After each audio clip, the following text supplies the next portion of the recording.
हाँ, hello and welcome एक बार फिर से आप सबका वंश एजुकेशन ऑनलाइन क्लासेस में बहुत बहुत स्वागत, वंदन अभिनंदन है, वेलकम है दोस्तों।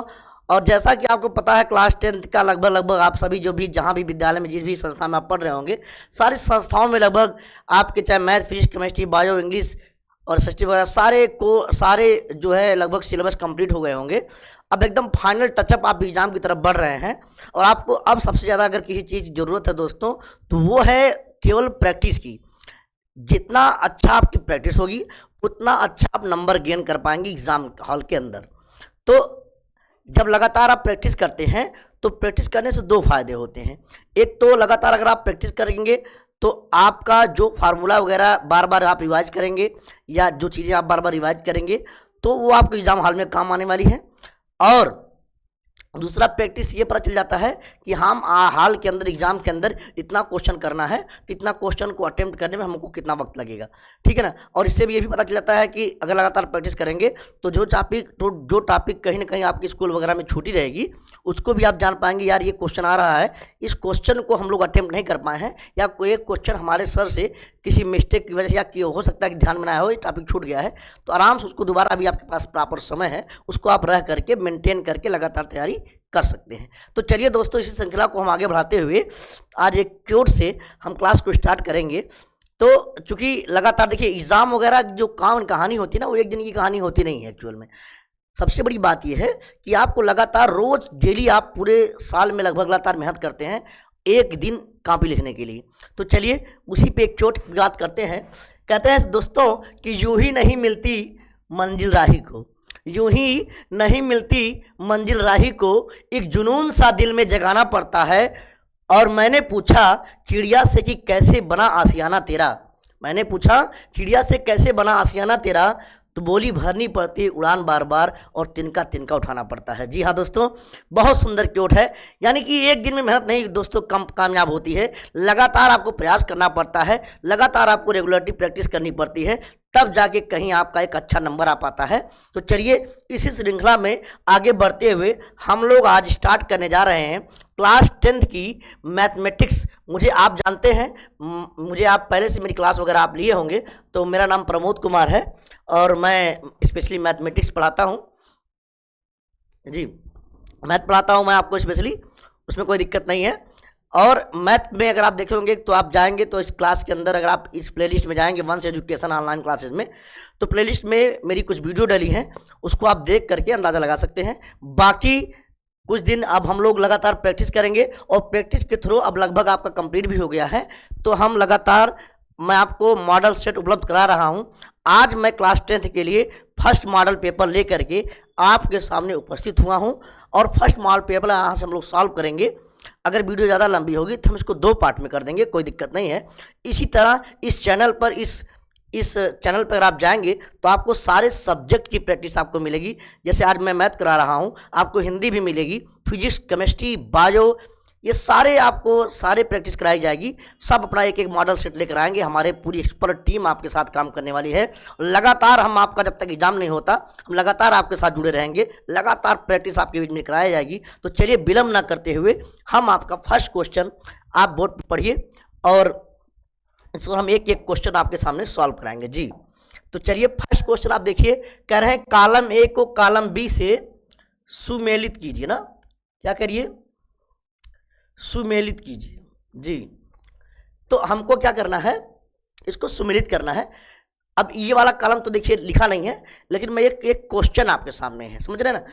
ये एक एक जो 1 2 3 4 लिखा गया है, ये लासा और मासा पर बेस्ड है दोस्तों। तो चलिए लासा और मासा आप पढ़े होंगे और आपके टीचर भी अच्छे से पढ़ाए होंगे। चलिए हम इस क्वेश्चन को कंप्लीट करके दिखाते हैं। पहला जो क्वेश्चन है वो कह रहे हैं 15 और 18 का लासा बता दीजिए। तो चलिए 15 और 18 का लासा आपको बताना है। तो क्लास 10th में आपको 15 और 18 का लासा बताया गया होगा। तो हम लोग कैसे करेंगे, इसको करने का एक मेथड तो बड़ा सिंपल है, एक जो हम बचपन से सीखते आ रहे हैं और एक आप क्लास 10th में सीखे। चलिए मैं दोनों मेथड आपको बताता हूँ कैसे करना है। चलिए इसका करने का तरीका एक बहुत सिंपल आप जानते हैं, उसको पहले मैं करके दिखाता हूँ। आप जानते हैं 3 से काटिए तो 3 5 15 और 3 6 18 होगा। अब बताइए ऐसी कौन सी संख्या जिससे दोनों संख्याएं कट जाएं, तो कटेंगे नहीं। फिलहाल हम लोग चलिए ये एक बार कटेगा और 6 से डायरेक्टली काट सकते हैं, कोई समस्या नहीं है आपकी। ये हो गया, तो ये ना तीनों चीज़ें कटेंगी। तो आइए लासा हम लोग निकाल लेते हैं। तो लासा कैसे निकालेंगे? कहेंगे लासा बराबर हो जाएगा आपका, क्या कहेंगे? कहेंगे 3 गुणे 5 और ये गुणे 6, तो कितना हो जाएगा बताइए? 3 पचे 15 और 15 छक्के 90। तो ये आपका लासा हो गया दोस्तों। 3 पचे 15 और 15 छक्के 90, ये आपका लासा हो गया ना। लासा क्या होता है? कोई आपसे पूछे कि what is LCM of two number, अगर दो संख्याओं का आपसे लासा पूछ ले तो लासा क्या होती है? लासा वह छोटी से छोटी संख्या होती है, वह छोटी से छोटी संख्या जो दिए हुए दोनों संख्याओं से कट जाती है ना। और कोई मासा पूछ ले तो वह बड़ी से बड़ी संख्या होती है जो खुद उन दोनों संख्याओं से कट जाती है। ये मास एक्चुअल में ये लासा है। तो लासा एक ऐसी संख्या है, जैसे अब 90 आ गया तो 90 एक ऐसी संख्या होगी, वह छोटी से छोटी संख्या जो 15 से भी कट रही है और 18 से भी कट रही है। ये बेसिक कंसेप्ट की हम लोग बात कर रहे हैं। चलिए, तो देखिए 90 एक ऐसी संख्या जो 15 से भी कट रही है और 18 से भी कट रही है, तो इसका एलसीएम क्या हो जाएगा बताइए? इसका जो एलसीएम होगा वो 90 हो जाएगा। ये तो आप बचपन से सीखते आ रहे हैं, कोई समस्या नहीं है। एक और चीज़ मैं बताऊंगा, हालांकि इसको आप नोट कर लीजिए। एक और दूसरा तरीका आपको क्या सिखाया गया वो भी मैं आपको बताता हूं। देखिए एलसीएम और एचसीएफ, ये दो कंसेप्ट की हम बात करते हैं। एक एलसीएम है और एक एचसीएफ है। एलसीएम और एचसीएफ जब हम क्लास 10th में आते हैं तो आपको गुणनखंड मेथड सिखाया गया होगा ना, फैक्टराइजेशन मेथड सिखाया गया होगा। तो चलिए हम एलसीएम और एचसीएफ पे मैं थोड़ी सी बात कर लेता हूं। चलिए, इसको लगाने का क्लास 10th में आपको लगाने का क्या तरीका है वो मैं आपको बताता हूं। पहले 15 का आप क्या करिए, इसको निकालने का तरीका यह है कि 15 का आप गुणनखंड कर लीजिए। करिए गुणनखंड, तो आप कहेंगे सर 3 और गुणे 5, 3 पचे 15। फिर आप किसका कर लीजिए बताइए? 18 है, थोड़ा 18 का हम लोग करते हैं, तो आप कैसे करेंगे? कैसे करेंगे? कहेंगे सर 3 गुणे 3 और गुणे 2। देखिए 3 तिरिक्का 9 दूनी 18। अच्छा, इसको और भी लिख सकते हैं बढ़िया से, कैसे? कहेंगे सर 3 की पावर 2 और इंटू 2 की पावर 1, है ना। पावर देखना है साहब, क्या देखना है? पावर। देखिए अब मैं एलसीएम और एचसीएफ दोनों निकाल के दिखाता हूं आपके सामने। ये हुआ एलसीएम, पहले एलसीएम देख लेते हैं। देखिए क्या करना, सुनिए, तरीका ध्यान से सुनना है। कैसे सुनना है? कहेंगे एलसीएम बताइए। देखिए एलसीएम का मतलब होता है लोवेस्ट कॉमन मल्टीपल, है ना, लोवेस्ट कॉमन मल्टीपल। देखिए एलसीएम में लोवेस्ट है, देखिए उल्टा करना है, नाम में लोवेस्ट है लेकिन लेंगे हाईएस्ट। और यहां देखिए हाईएस्ट कॉमन फैक्टर, यहां लोवेस्ट है, नाम है लोवेस्ट लेकिन लेंगे हाईएस्ट, और यहां नाम है हाईएस्ट लेकिन लेंगे लोवेस्ट। कहेंगे सर क्या लेंगे, वो मैं आपको बताता हूं। देखिए पहले सबसे पहले क्या काम करना है एलसीएम निकालने के लिए, वो आप समझिए। एलसीएम देखिए कैसे निकालते हैं एलसीएम। एलसीएम लेना है, कौन कौन सी अभाज्य संख्याएं आई हैं इस गुणनखंड में देखिए और इस गुणनखंड में देखिए कौन कौन अभाज्य संख्याएं हैं। देखिए यहाँ 3 दिख रहा है, यहाँ 5 दिख रहा है, यहाँ 3 दिख रहा है, यहाँ 2 दिख रहा है। तो जो जो भी अभाज्य संख्याएं आई हैं उसको पहले आपको लिख लेना है। तो चलिए लिखते हैं। एक आया है 3 और एक आया है 5, और कोई अभाज्य संख्या मुझे नहीं दिखाई दे रही है, तो इसमें 3 और 2 ही शामिल है। तो अब क्या करना है, जैसा कि यहाँ लोवेस्ट लिखा है, तो अब जब नाम में लोवेस्ट है, मैंने कहा लेना है हाईएस्ट, तो नाम में लोवेस्ट है लेकिन लेना हाईएस्ट, क्या लेना है? पावर। चलिए लोवेस्ट है तो हाईएस्ट पावर लेना है। तो चलिए इन दोनों में चेक करते हैं। बताओ यहाँ 3 की पावर कितनी है? 1, और यहाँ 3 की पावर कितनी है? 2। तो कौन हाईएस्ट है? कहेंगे गुरुजी 1 नहीं 2 हाईएस्ट है। तो 3 की हाईएस्ट पावर लेंगे तो कितना आ जाएगा? 2। अब देखेंगे 5 यहाँ है, यहाँ 5 है। अच्छा, एक चीज छूट गया है। कहेंगे सर क्या? कहेंगे सर 2 छूट गया है। तो चलिए 2 भी मैंने लिख लिया है।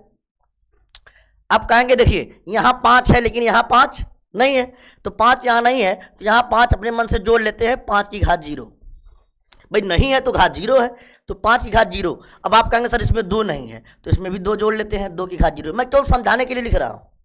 अब देखते हैं, अब 5 की घात देखेंगे, यहाँ 5 की घात 1 है, यहाँ 5 की घात 0 है। तो कौन हाईएस्ट है? कहेंगे सर गुरुजी ये 5 की घात 1 हाईएस्ट है, तो हमको हाईएस्ट वाला लेना है। और यहाँ देखिए यहाँ 2 की घात 0, यहाँ 2 की घात 1, इन दोनों में भी हाईएस्ट क्या है? तो कहेंगे 1 हाईएस्ट है, 0 तो छोटा है। तो ये आपका एलसीएम हो गया है। अब इसको कैलकुलेट कर लीजिए, 3 तिरिक का 9 हो जाएगा और यहाँ 5 और गुणे 2। इसको सॉल्व करेंगे तो कहेंगे 5 दूना 10 और 10 9 90, यही आपका एलसीएम निकल के आया। तो ये आपका एलसीएम हो गया। अच्छा, दूसरा क्या करेंगे, अब एचसीएफ देखिए, एचसीएफ भी बड़ा सिंपल है। एचसीएफ कैसे निकालेंगे, चलिए एचसीएफ देखिए कैसे निकालते हैं। नाम में हाईएस्ट है लेकिन लेंगे लोवेस्ट, हाईएस्ट लेकिन लेंगे लोवेस्ट, क्या पावर किसकी, तो 2 की, 3 की और 5 की। चलिए दोनों में देखिए, यहाँ 3 की घात 1 है, यहाँ 3 की घात 2 है। अब हमको निकालना है हाईएस्ट लेकिन लेना है लोवेस्ट, एचसीएफ में हमको लोवेस्ट लेना है। यहाँ 3 है 1, यहाँ 3 की पावर 2 है, लेकिन छोटा कौन है वो हमको लेना है। यहाँ देखिए 2 की पावर 1, यहाँ 2 की पावर 0, पहले 2 लिखा है तो 2 की पावर 0, 2 की पावर 1, कौन ज़्यादा कौन कम है, हमको तो कम वाला लेना है, 2 की घात 0, 2 की घात 0। 3 और 3 में देखिए, यहाँ 3 की घात 1, यहाँ 3 की घात 2, कौन छोटा, ये देखिए 1। फिर कहेंगे 5 की बात, 5 की घात 0, 5 की घात यहाँ 1 है तो हमको तो छोटा लेना है, तो 5 की घात 0 आ गई। तो आइए सॉल्व करते हैं। आपको पता है किसी संख्या की घात अगर 0 है तो वहाँ 1 वैल्यू आती है, और यहाँ गुणे 3, यहाँ 5, तो 5 की क्या हो जाएगी 1। तो कहे 1/3 3 और 3 एकम 3, यानी अब मल्टीप्लाई करेंगे तो 3 आएगा, ये आपका होगा एचसीएफ। तो इसका एचसीएफ और एलसीएम मैंने एकदम बेसिक तरीके से लगा के आपको दिखाया है।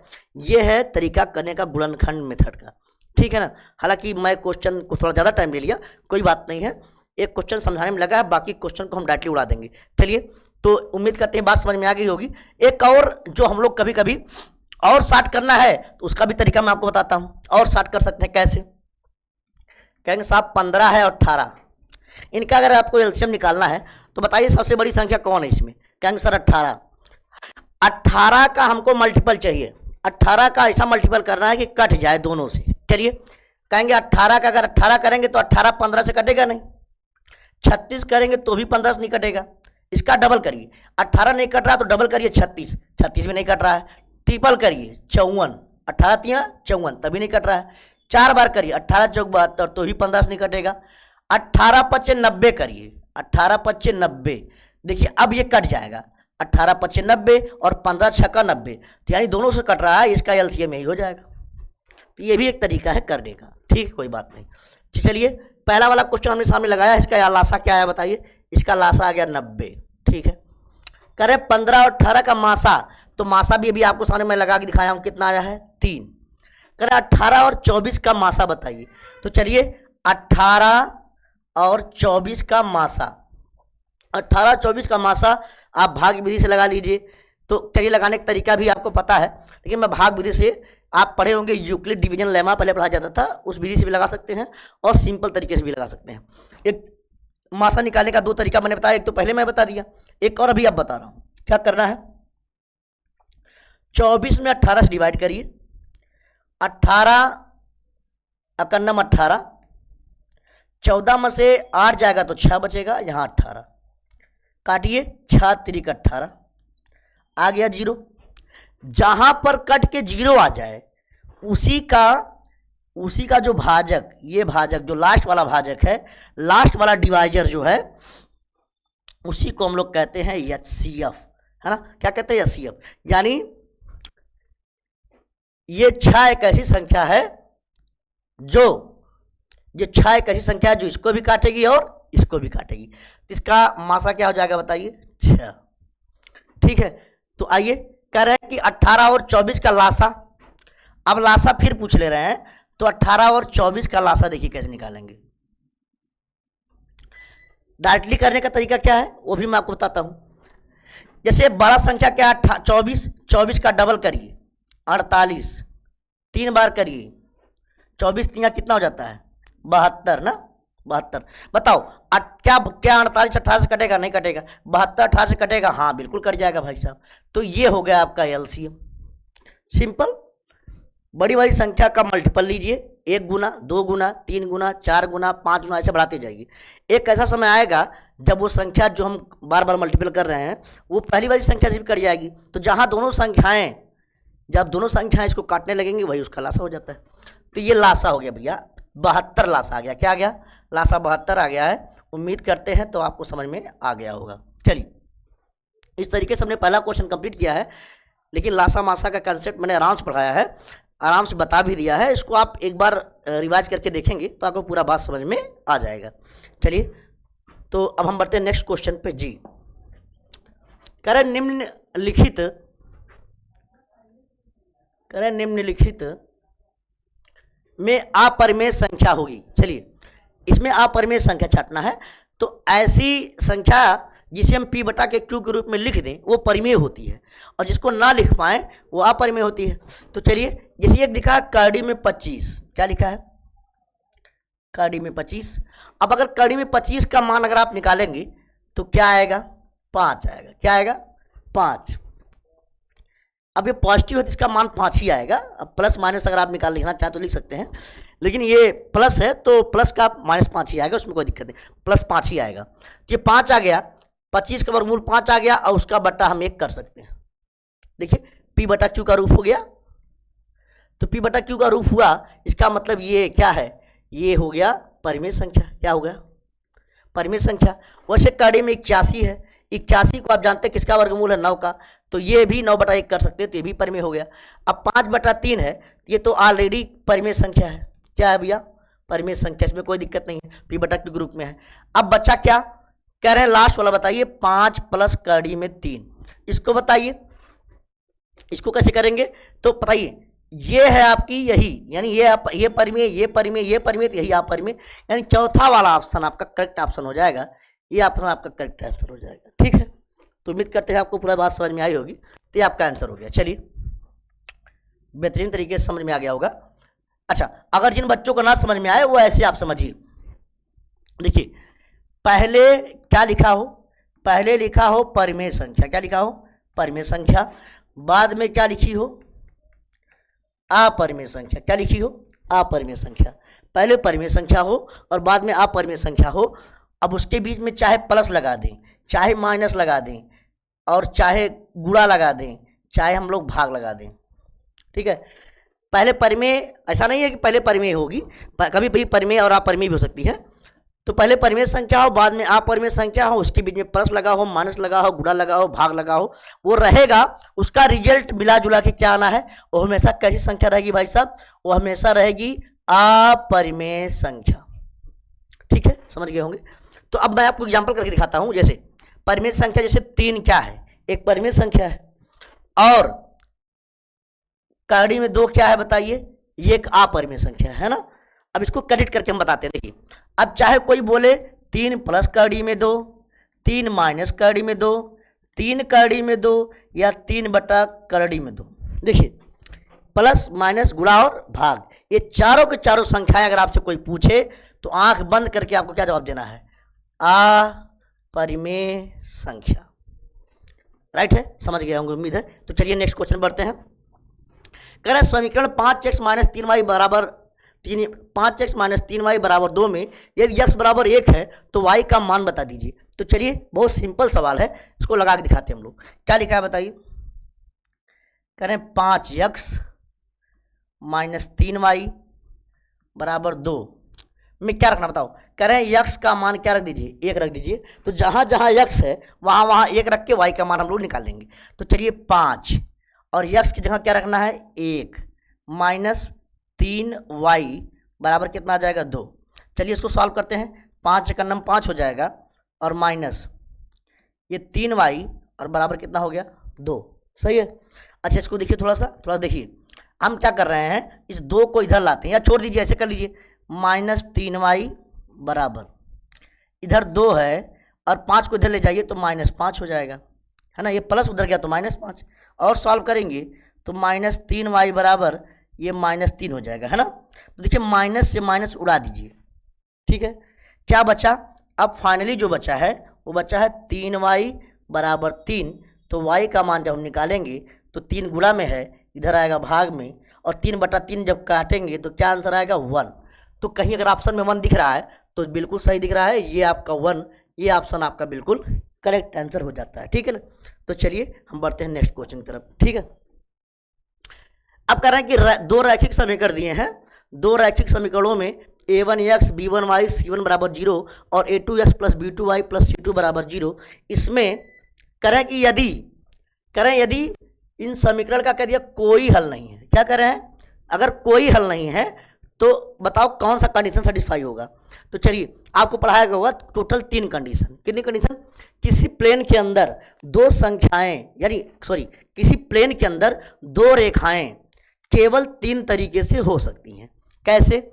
या तो दोनों रेखाएं ऐसे काट दें, ठीक है, या तो दोनों क्या करें, ऐसे काट दें, या दोनों ऐसे क्या हो जाए, पैरेलल हो जाए, माफ करिएगा, पैरेलल हो जाए, या दोनों ऐसे हो जाए, समपाती, ठीक है, समपाती हो जाए। तो यही 3 कंडीशन बन सकती है, ठीक है। ये समपाती हो गई है, थोड़ा मोटी कर देते हैं, तो ये समपाती आपकी हो गई है। तो ये 3 कंडीशन है। तो जब देखिए ये दोनों एक जगह इंटरसेक्ट की हैं तो कितना कहते हैं, जब ये जगह कटती है तो हम लोग कहते हैं यूनिक सॉल्यूशन। क्या कहते हैं, क्या कहते हैं बताइए? Unique solution. क्या कहते हैं? यूनिक सॉल्यूशन कहते हैं। हल क्या कहते हैं? इसको कहते हैं अद्वितीय हल, ठीक है। और इसको जब कहते हैं, इसको कहते हैं कोई हल नहीं। क्या कह रहे हैं? कोई हल नहीं। अगर ऐसी कंडीशन आती है तो कोई हल नहीं है। और ये वाली है तो देखिए हर एक पॉइंट से टच हुए एकदम, ये मेरा पूरा हाथ इस हाथ पे पूरा कनेक्ट है, तो पूरे पॉइंट एक दूसरे को काट रहे हैं। तो यहाँ हम लोग लिखेंगे, क्या लिखेंगे? अनंत हल। क्या लिखेंगे भैया? अनंत हल, ठीक है। ये 3 कंडीशन आपके सर भी पढ़ाए होंगे, ये 3 कंडीशन। अब चाहे यहाँ तो मान लीजिए हमने लिखा कि कोई हल नहीं है, यानी हमने इस कंडीशन को पूछा है, तो लेकिन पूछने वाला एग्जाम में आपकी ये भी आ सकता है, ये भी आ सकता है, ये भी आ सकता है। तो चलिए मैं आपको तीनों समझाऊंगा। क्या करूंगा? तीनों समझा देता हूं, जल्दी जल्दी कंडीशन समझ लेते हैं। तो चलिए यहाँ एक साफ बोर्ड पे लिख देते हैं जी। चलिए कह रहे पहली कंडीशन ये है, इसको ये कंडीशन आ जाए, या ये आ जाए, या ऐसे आ जाए, ठीक है।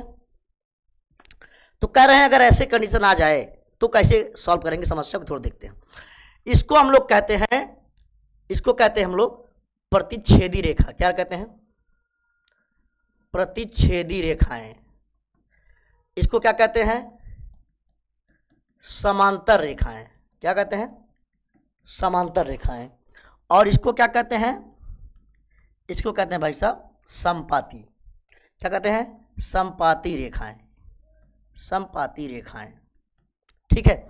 अच्छा, जब रेखाएं प्रतिच्छेदी रेखाएं होती हैं तो एक ही जगह कट रही हैं, ये एक ही जगह कट रही है ना। जब एक जगह कटेगी तो कहेंगे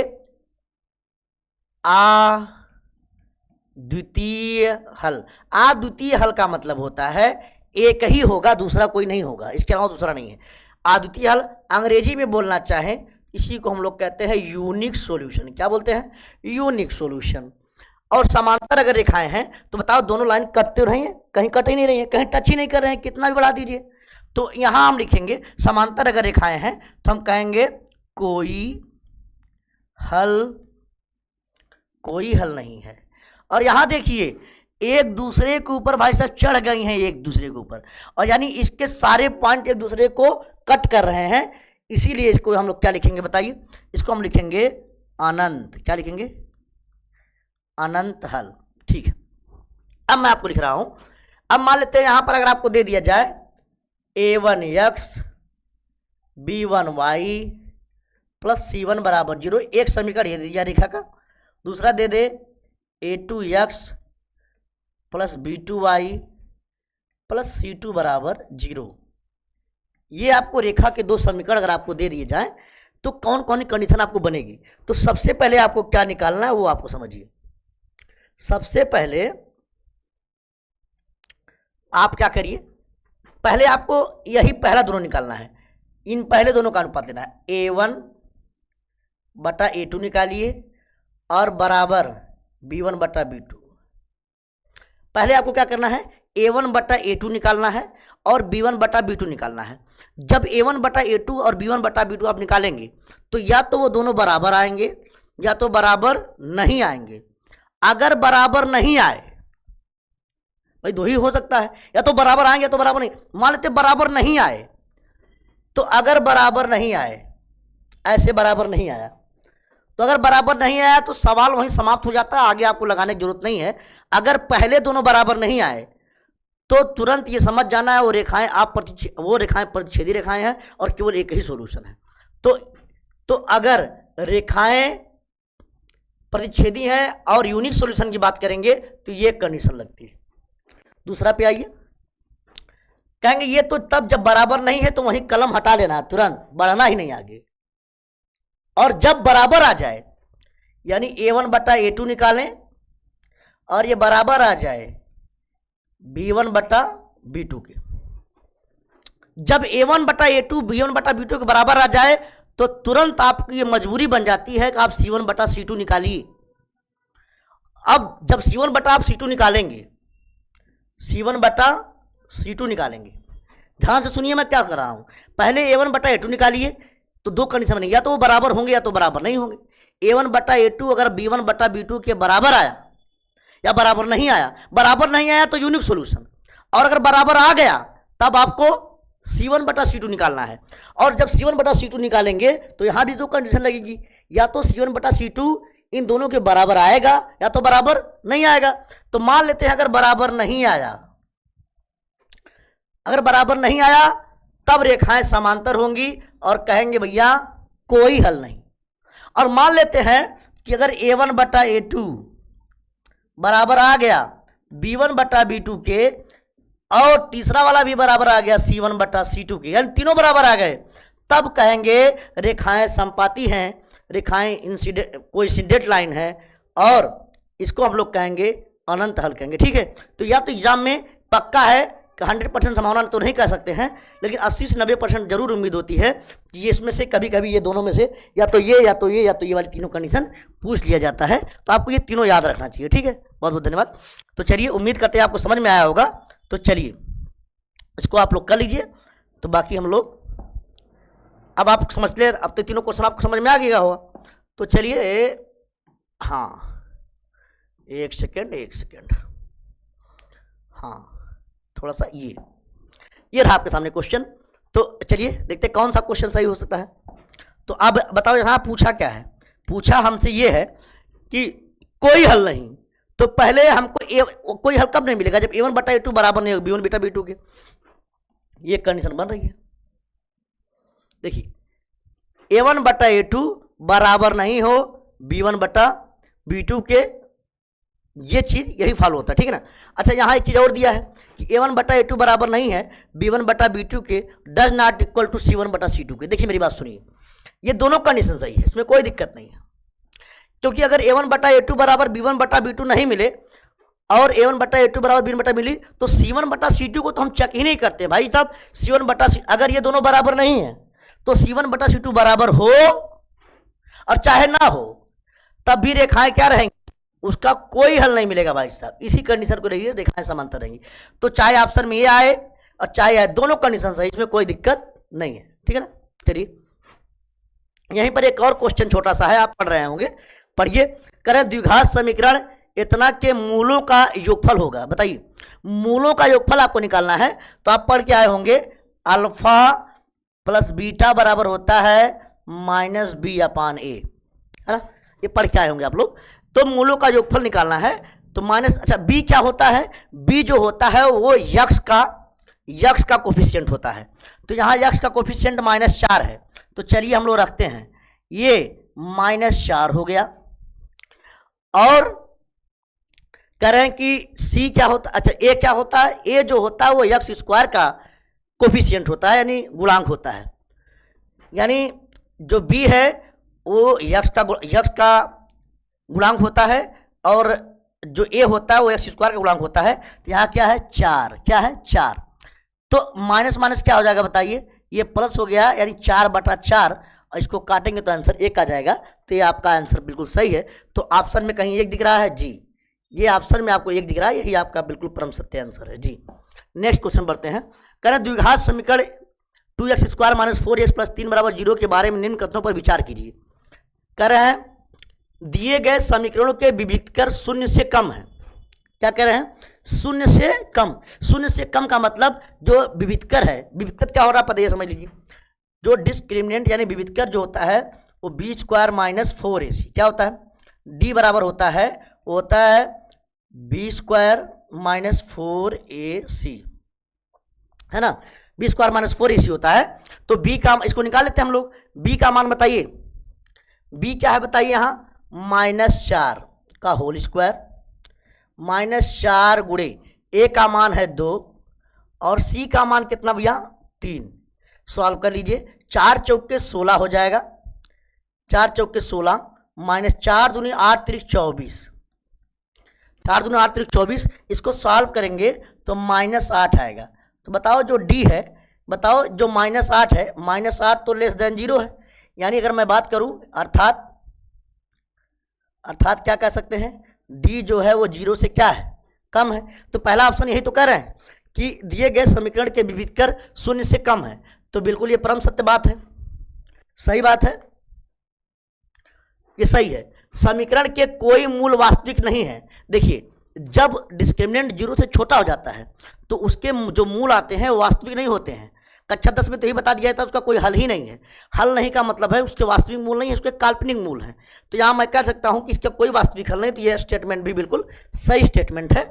आइए तीसरे पे, समीकरण के विविधकर 0 है, तो क्या यहाँ 0 आया है, बिल्कुल नहीं, ये गलत आंसर है।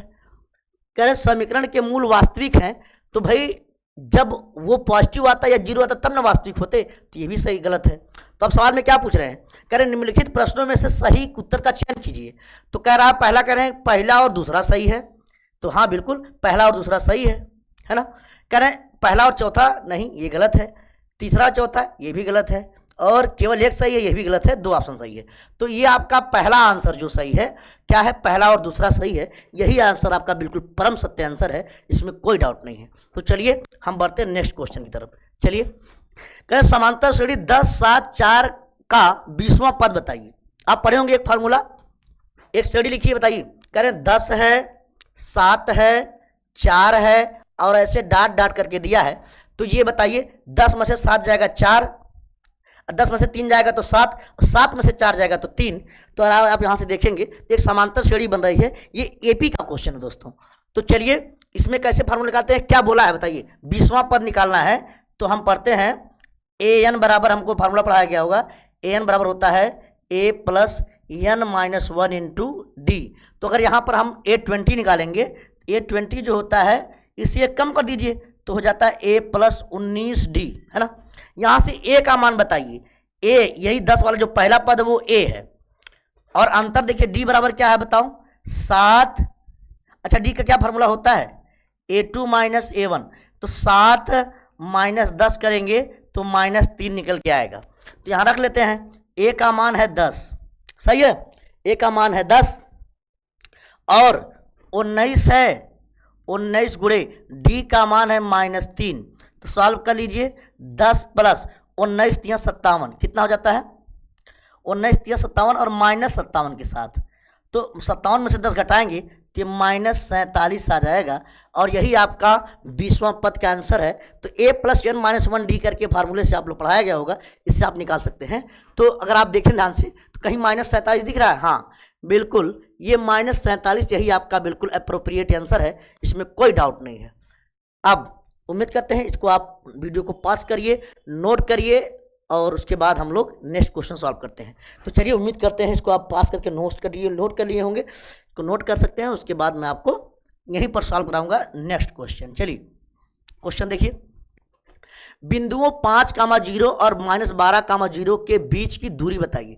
अच्छा आप ये भी पढ़ के आए हैं, अगर ये 2 पॉइंट दे दिया जाए ए और बी, और यहाँ दिया है 5,0 और यहाँ क्या दिया है -12,0, ऐसे सपोज कर लीजिए ये आपके बीच की दूरी पूछ लिया जाए, तो इसके बीच की अगर दूरी हम डी मान लें, डी, तो डी का आप फार्मूला पढ़े होंगे, डी बराबर क्या फार्मूला पढ़े हैं, रूट के अंदर आप पढ़ के आए हैं x2 माइनस x1 का होल स्क्वायर और प्लस y2 माइनस y1 का होल स्क्वायर, यही पढ़ के आए हैं। तो चलिए हम सॉल्व कर लेते हैं। x2 माइनस x1, देखिए ये -12 है, ये 5 है, थोड़ा देखेंगे तो कहेंगे -12 और -5 का होल स्क्वायर हो जाएगा, और प्लस, अब यहाँ देखिए यहाँ थोड़ा देखिए, जीरो में से जीरो जाएगा तो जीरो का स्क्वायर हो जाएगा, उसमें कोई दिक्कत नहीं है। इसको जब आप सॉल्व करेंगे थोड़ा सा, तो कैसे सॉल्व करेंगे बताइए। कहेंगे 12 और 5 17 हो जाएगा, 17 का स्क्वायर हो जाएगा, माइनस तो प्लस हो जाएगा, तो 17 का स्क्वायर है तो सीधा सीधा 17 बाहर आ जाएगा। क्या आ जाएगा? 17 दो बार है ना, 17 दो बार है तो बाहर आ जाएगा। तो डी का मान आपका आ जाएगा 17, 17 आ जाएगा आंसर। तो 17 का ही आंसर है। हाँ बिल्कुल, डी आपका आंसर बिल्कुल सही है। तो ये डी वाला ऑप्शन बिल्कुल परम सत्य आंसर है, इसमें कोई डाउट नहीं होना चाहिए। ठीक है, तो उम्मीद करते हैं ये फार्मूला भी आप पढ़ के आए होंगे और आपको इस वीडियो को आराम से पास करके कर लीजिए। ठीक है, चलिए नेक्स्ट।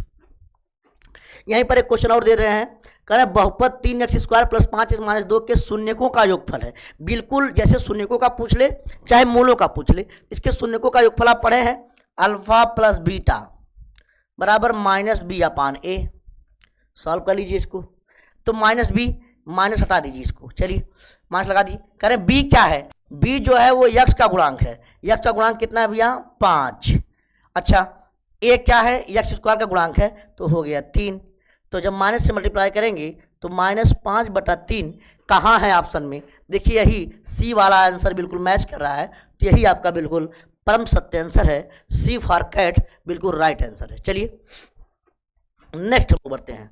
कह रहे हैं कि दो त्रिभुज एक दूसरे के समरूप होंगे कब?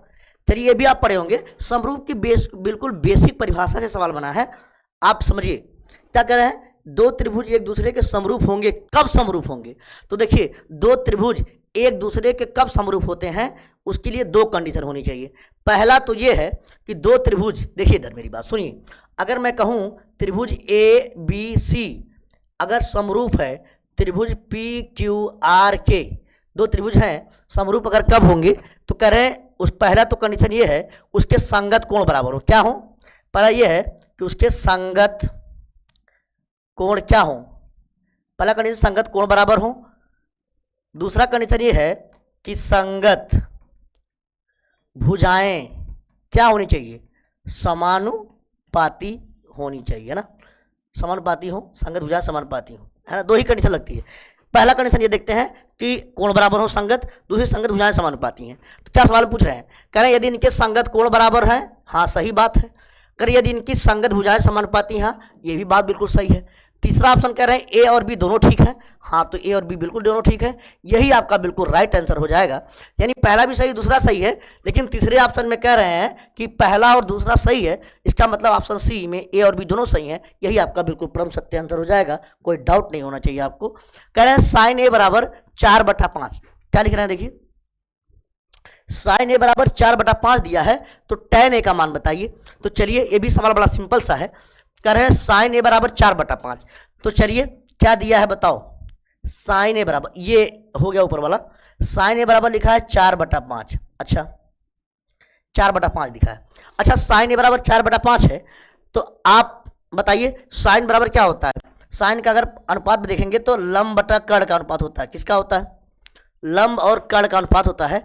तो लंब बटा कर्ण, अगर हम बात करें इसे ऊपर तुलना कर लें, तो लंब की जगह क्या रखना है 4 और कर्ण की जगह क्या रखना है 5। तो अगर इस त्रिभुज को हम यहाँ एक समकोण त्रिभुज बना लें इसे छोटा सा, तो बताओ ये ए है, ये बी और ये सी कर दें और यहाँ 90 डिग्री का कोण बना दें, तो समकोण त्रिभुज हो गया। तो लंब कितना होगा इस 90 की, अगर ए एंगल की बात करें तो लंब इसके लिए कितना है 4 और कर्ण कितना है 5, आधार नहीं पता है तो 5, एक ट्रिपलेट आप जानते होंगे 3 4 और 5। एक उपाय और है कि आप पाइथागोरस प्रमेय लगा करके यहाँ से निकाल लीजिए, तो जब आप निकालेंगे 5 4 तो यहाँ से 3 आंसर निकल के आएगा। क्या निकल के आएगा? 3। एक ट्रिपलेट भी है, 3 4 और 5 एक ट्रिपलेट है, आपको रटाया गया होगा, समझाया भी गया होगा, तो आधार निकल गया। अब आपको क्या है tan का मान बताना है, तो tan ए जब आप निकालेंगे तो tan बराबर होता है क्या बताओ? लंब बटा आधार, तो लंब बटा आधार, लंब कितना हो गया 4 और आधार हो गया 3, तो 4/3 आपका राइट आंसर हो जाएगा। तो ये ऑप्शन सी फॉर कैट, और कैट आपका राइट आंसर है, यानी सी फॉर कैट, यानी ऑप्शन नंबर सी बिल्कुल परम सत्य आंसर है, इसमें कोई डाउट नहीं है। नेक्स्ट सवाल नंबर, अच्छा एक और, हाँ 11वां हो गया है जी, 12 पे चलते हैं। क्रैच एक छड़ की लंबाई का उसकी छाया से अनुपात इतना है, सूर्य का उन्नयन कोण बताइए। चलिए एक छड़ की लंबाई का उसकी छाया से अनुपात। चलिए मान लेते हैं एक छड़ है, क्या है, एक छड़। अब सूर्य भगवान मान लेते हैं कहीं यहाँ होंगे, ऐसे समझ लीजिए ये सूर्य है। तो सूर्य का जब प्रकाश इस पर पड़ेगा, ऐसे सूर्य का प्रकाश आ रहा है, तो जब इसके पड़ेगा तो इसकी छाया, इस कील की छाया देखिए जमीन पर। छाया कहाँ बनती है? कोई बोले गुरुजी छाया आसमान पे बनती है ना, छाया तो जमीन पे बनती है। तो इसकी जो छाया है वो यहाँ बनी है, ठीक है। तो अब हमसे क्या पूछा गया है? हमसे पूछा गया है सूर्य का यहाँ पर ये कोण बता दीजिए। क्या बता दीजिए? ये कोण। इसको मैं ए मान लेता हूँ, इसको बी अगर मान लो, इसको सी मान लूँ, तो यही इसका उन्नयन कोण बताना है। अब क्या सवाल में दे रहे हैं? सवाल में कहें छड़ की लंबाई का उसकी छाया से अनुपात। तो पहले क्या बोले हैं? पहले है छड़ की लंबाई। तो छड़ की लंबाई तो ये है, तो छड़ की लंबाई का क्या दिए हैं? 1। और अनुपात कितना है? इधर ऐसे समझ लेते हैं क्या दिया है। देखो हमको दिया है ये छड़, मान लेते हैं ये BC, छड़ तो BC है, और छाया क्या है? AC। तो हमको क्या दिया है बेसिकली बताओ? BC बटा AB दिया है। देखिए कह रहे हैं छड़ की लंबाई और छड़ की लंबाई का उसकी छाया से, तो BC का AB के साथ अनुपात दिया है। कितना दिया है बता दीजिए? BC कितना दिया है? 1/3। और इस समकोण त्रिभुज में अगर आप देखें तो एंगल, इधर ए की बात करें तो ये हुआ लंब, ये है लंब, और ये है, ये आधार की बात कर रहे हैं, ये लंब है और ये आधार है। तो मैं अगर बोलूं ये लंब हुआ और ये आधार, तो बताओ लंब और आधार का अनुपात क्या होता है? वो होता है tan। क्या होता है? tan A। यानी tan A की बात करें तो tan A का मान कितना दिया है भाई? 1/3। अब आप बताइए tan का कौन सा मान जो है वो 1/3 होता है? तो आप बता देंगे tan 30 का मान कितना होता है? 1/3। या इसको ऐसे भी लिख सकते हैं tan A बराबर 1/3 लिख सकते हैं, tan 30 डिग्री। तुलना करेंगे tan से tan का, तो यहाँ A है, यहाँ 30 डिग्री, तो यहाँ से अगर आप देखेंगे तो A का मान निकल के आएगा 30 डिग्री। तो 30 डिग्री आपका बिल्कुल राइट आंसर है। तो ये पहला ऑप्शन बिल्कुल करेक्ट आंसर हो जाता है, ये आपका बिल्कुल आंसर सही है। तो चलिए उम्मीद करते हैं पूरी बात आपको समझ में आई होगी। तो ये आपका सवाल हो गया। तो इस वीडियो को एकदम पास करके आप इसको डाउनलोड कर लीजिए, इसको मतलब अपने कॉपी में नोट करिए, उसके बाद हम आगे बढ़ेंगे, ठीक है। तो चलिए वीडियो को पास करके नोट करिए। तो अब यहीं पर मैं आपको सॉल्व करके दिखाऊंगा सवाल नंबर 13वां सवाल। देखिए क्या सवाल है। करे बिंदुओं 5, 0 और 0, 4 को मिलाने वाले रेखाखंड को बिंदु 2:3 के अनुपात में अंतः विभाजित करता है, तो P का निर्देशांक बताना है। आप सेक्शन फार्मूला पढ़ के आए होंगे।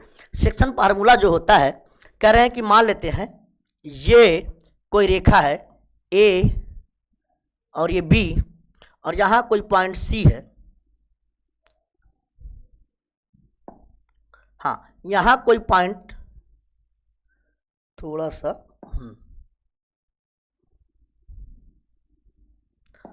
हाँ, इसको बल्कि मैं इसे मिटा देता हूँ। हाँ इसको हम थोड़ा सॉल्व कर देते हैं। देखिए ये एक लाइन हुआ, ये A मान लेते हैं और ये मान लेते हैं B। इसके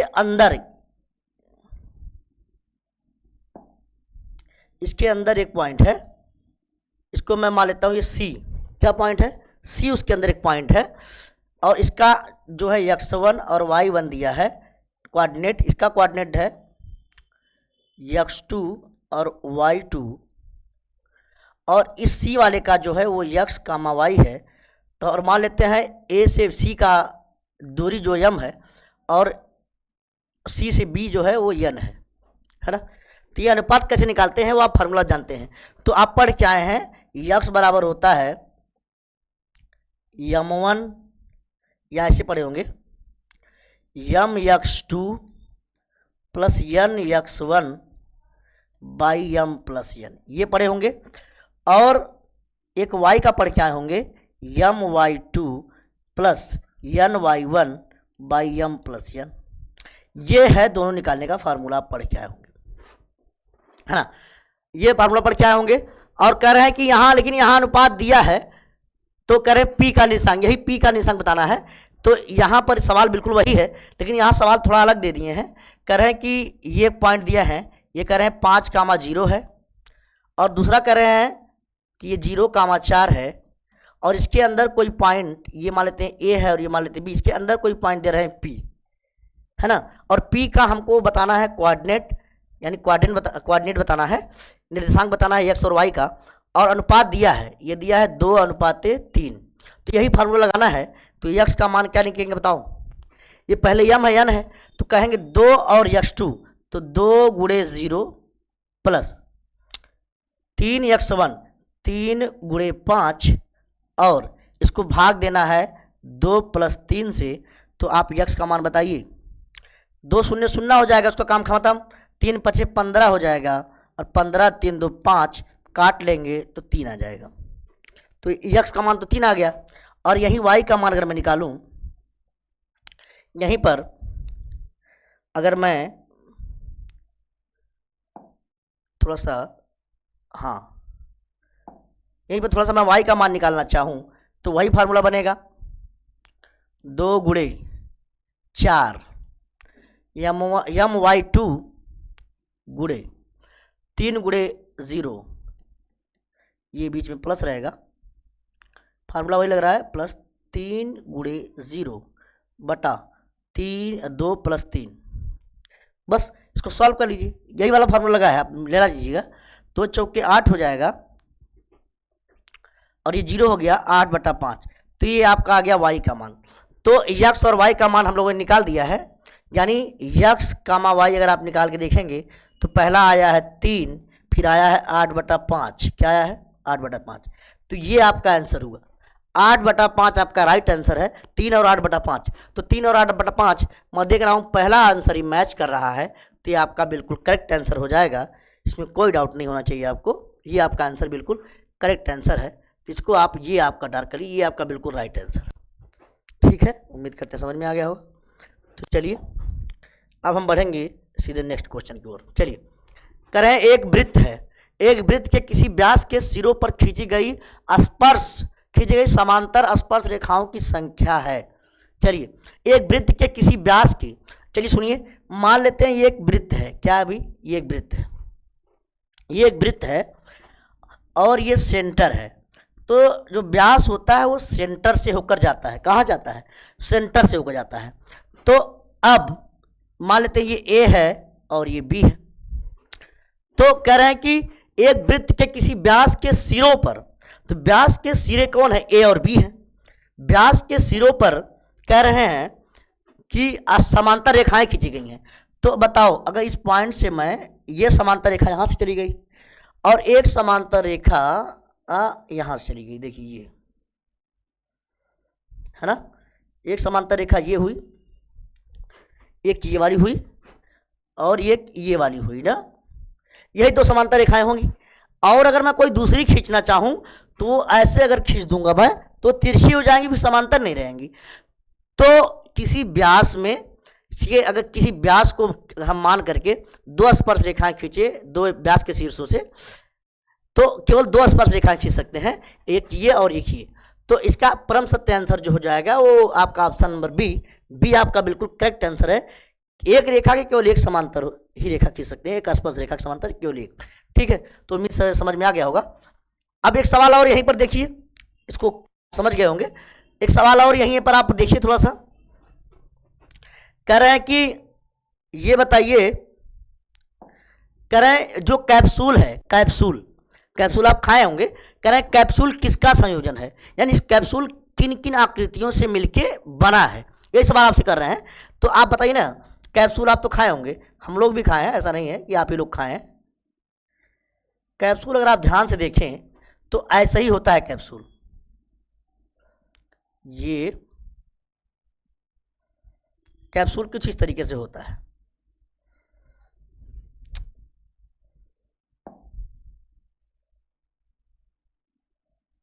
ये देखिए, कैप्सूल कुछ इस टाइप का होता है, आप खाए होंगे, थोड़ा सा बीच में होता है कुछ लाल कुछ वाइट ऐसे करके होता है, लाल और सफ़ेद करके होता है। तो मैं आपको दिखाता हूँ, देखो देखिए क्या क्या देखो, अगर हम यहाँ से बांट दें तो ये वाला पार्ट अगर आप ध्यान से देखिए, ये वाला पार्ट क्या है, एक अर्धगोला है, और यहां से भी मैं एक पार्ट काट दूं तो यहां से ये वाला पार्ट भी क्या है, एक अर्धगोला है। दो अर्धगोला हो गए। और अगर यहां से अगर आप ध्यान से देखें, ये वाला पार्ट, ये वाला अगर पार्ट आप ध्यान से देखें, इधर इतना पार्ट, तो ये वाला जो पार्ट आपको दिख रहा है, ये एक बेलन है। क्या है, ये बेलन हो गया।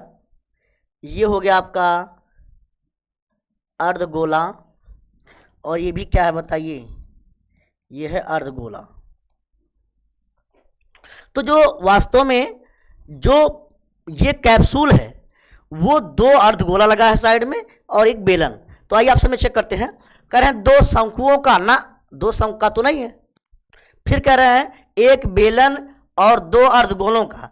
एक बेलन, हाँ एक बेलन, दो अर्धगोला, हाँ यही ऑप्शन बिल्कुल करेक्ट आंसर मैच कर रहा है। कह रहे एक बेलन होना चाहिए और दो अर्धगोला होना चाहिए। फिर कह रहे हैं एक बेलन एक अर्धगोला, ना एक बेलन एक बेलन एवं दो अर्धगोले का। अच्छा, एक बेलन एवं दो अर्धगोले का, और यहाँ एक बेलन एवं दो अर्धगोलों का, दो ऑप्शन मैच कर रहा है, यानी ये भी आंसर सही है। ये टाइपिंग भाई साहब मिस्टेक है। एक बेलन एवं दो अर्धगोला, एक बेलन एवं दो अर्धगोला, दोनों सही है, इसमें कोई दिक्कत नहीं है। दोनों आंसर सेम है, दोनों एक ही क्वेश्चन टाइप हो गया है, दोनों मतलब ऑप्शन एक ही टाइप हो गया, इसमें कोई दिक्कत नहीं है। ये आंसर बिल्कुल सही है। तो उम्मीद करते समझ गए होंगे आप लोग। नेक्स्ट क्वेश्चन की बढ़ते हैं हम लोग आगे। करें एक ठोस अर्धगोले का कुल पृष्ठीय क्षेत्रफल बताइए। अगर अच्छा करें एक ठोस अर्धगोला का कुल पृष्ठीय क्षेत्रफल बताना है, तो अर्धगोला, अच्छा पूरा गोला अगर हो तब कितना बनता है? पूरा अगर गोला है तो उसका होता है 4 पाई आर स्क्वायर। ये इसका होता है total surface area. Total surface area होता है 4 पाई आर स्क्वायर। लेकिन अब यहां पर ये कह रहे हैं कि मान लेते हैं इस गोले को काट दिया जाए, और जब गोला कट जाएगा कुछ इस टाइप का आपको दिखेगा। ये अर्धगोला हो गया। तो अगर हम अर्धगोलों को ध्यान से देखें तो एक पार्ट तो आपको ये वाला दिख रहा है, दिख गया, ये अर्धगोला हुआ। तो अर्धगोला जब बनेगा तो सीधा सीधा इसका आधा हो जाएगा, आधा हो जाएगा तो हो जाएगा 2 पाई आर स्क्वायर, आधा गोले का। लेकिन अब ध्यान दीजिए कि जब अर्धगोले को काटा गया तो एक गोला ऊपर से और बन गया। देखिए ना, इस गोले को आप ध्यान से देखिए, इस गोले को तो पूरा हम टच करेंगे तो एक नीचे वाला टच करेंगे और ऊपर एक और गोला बन गया, तो एक और जुड़ जाएगा। यानी एक ये वृत्त आपको दिख रहा है, गोला नहीं एक्चुअल में ये वृत्त है। एक वृत्त ऊपर आपको दिखेगा तो उसका हो जाएगा पाई आर स्क्वायर। तो मिला जुला के पूरे अर्धगोले का जो टोटल सरफेस एरिया आ जाएगा, कुल पृष्ठीय क्षेत्रफल आ जाएगा, हो जाएगा 3 पाई आर स्क्वायर।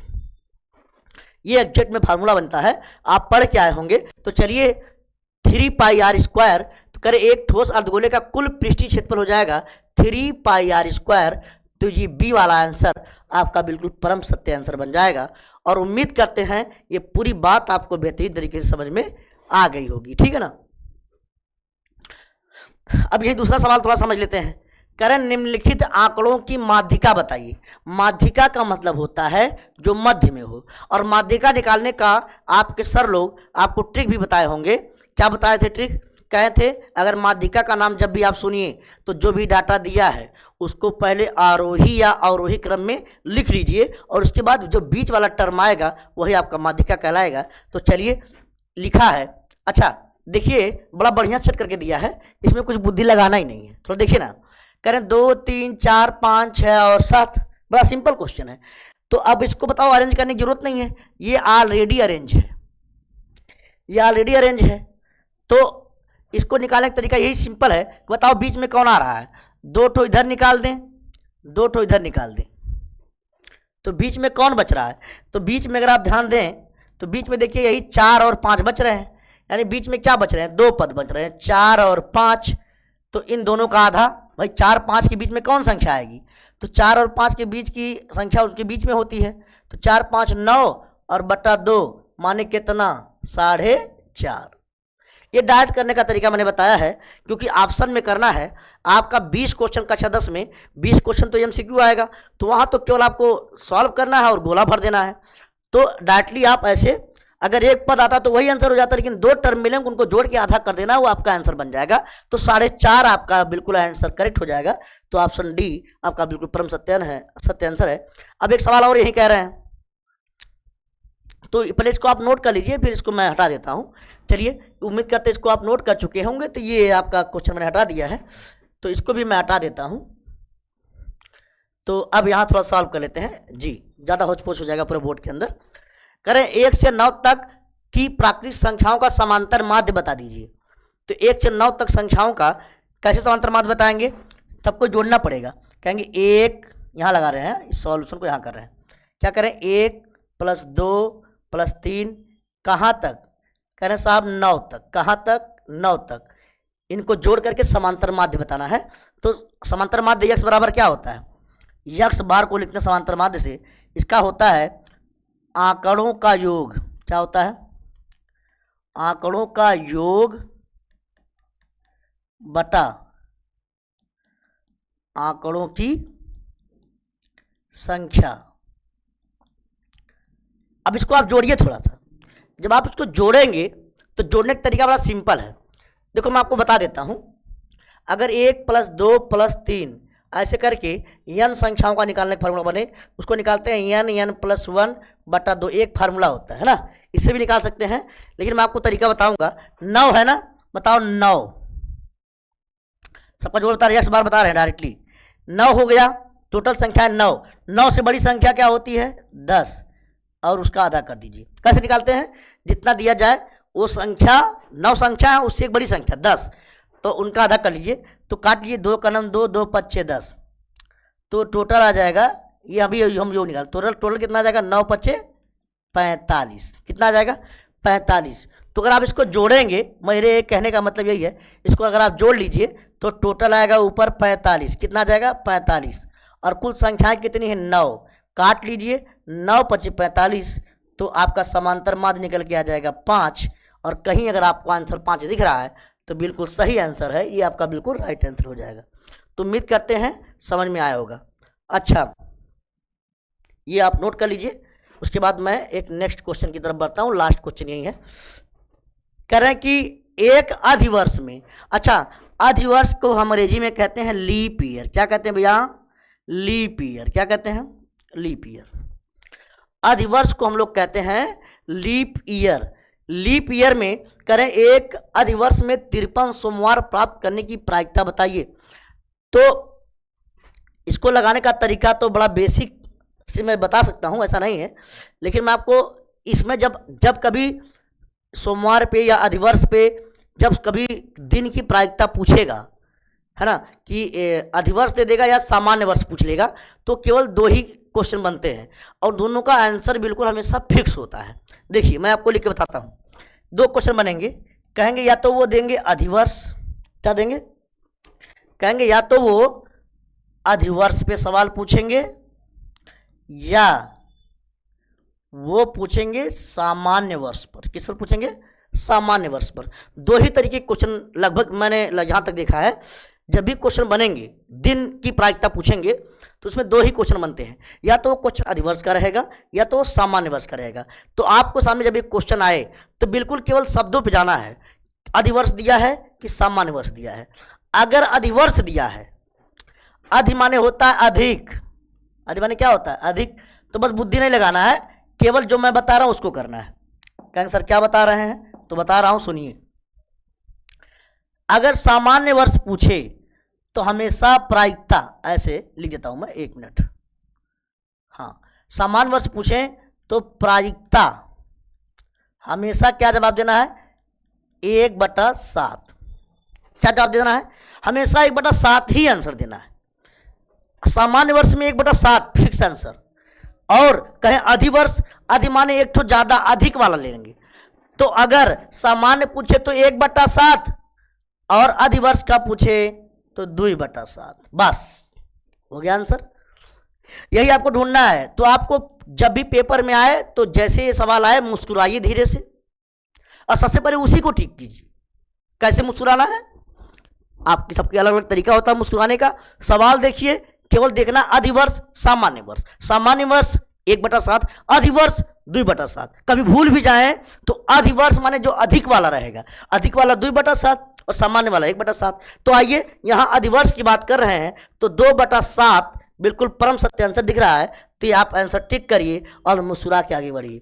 तो फिलहाल बहुत बहुत आराम से मैंने लगभग सारे क्वेश्चन मैंने सब इजीली समझाए हैं और उम्मीद करते हैं कि आपको एक एक क्वेश्चन आराम से समझ में आया होगा। और ये 20 क्वेश्चन अभी हमने कराया है, फर्स्ट डे था, हालांकि क्वेश्चन और भी हैं, ऐसा नहीं है, क्योंकि वीडियो बहुत लंबी हो जाएगी। देखिए सामने सारे क्वेश्चन हमारे हैं और आप मॉडल पेपर फर्स्ट हम लोग सॉल्व कर रहे हैं। आप हमारे साथ जुड़ करके एकदम आराम से मैं सारी चीज़ें आपको फार्मूला के साथ, रिवीजन के साथ प्रैक्टिस कराऊंगा और गारंटी है कि आपका आराम से अगर आप मेरे साथ जुड़े रहेंगे तो 70 आउट ऑफ 70 लाने की पूरी संभावना आपकी है। मेहनत आपकी भाई, मैं पूरा प्रयास करूंगा। तो ये आपका पूरा टाइप मैटर है, कोई दिक्कत नहीं है, मैं आपको ऐसे प्रैक्टिस कराऊंगा विद कंसेप्ट के साथ। पहले कंसेप्ट बात करेंगे, फार्मूले की बात करेंगे, फिर सवाल सॉल्व करेंगे। तो आप मेरे साथ जुड़ करके प्रैक्टिस करिए ज़बरदस्त है, आराम से, आपके लिए बेहतर है। तो उम्मीद करते हैं कि आपको बात समझ में आई होगी। और अगर आप कोई सुझाव देना चाहते हैं या आपको लगता है सर यहाँ कुछ कमी है, तो आप बिल्कुल मुझे कमेंट करके बता सकते हैं और उस कमेंट पर मैं आपके सामने काम करूँगा। तब तक के लिए, जब तक नेक्स्ट मुलाकात नहीं होती है, इसका नेक्स्ट पार्ट हम बाद में बनाएंगे, मतलब नेक्स्ट वीडियो में डालेंगे, तब तक इसको आप कंप्लीट करिए। तब तक के लिए, जब तक नेक्स्ट मुलाकात नहीं होती है, बहुत बहुत धन्यवाद, बहुत बहुत शुक्रिया। बने रहिए वंश एजुकेशन ऑनलाइन प्लेटफॉर्म के साथ। धन्यवाद।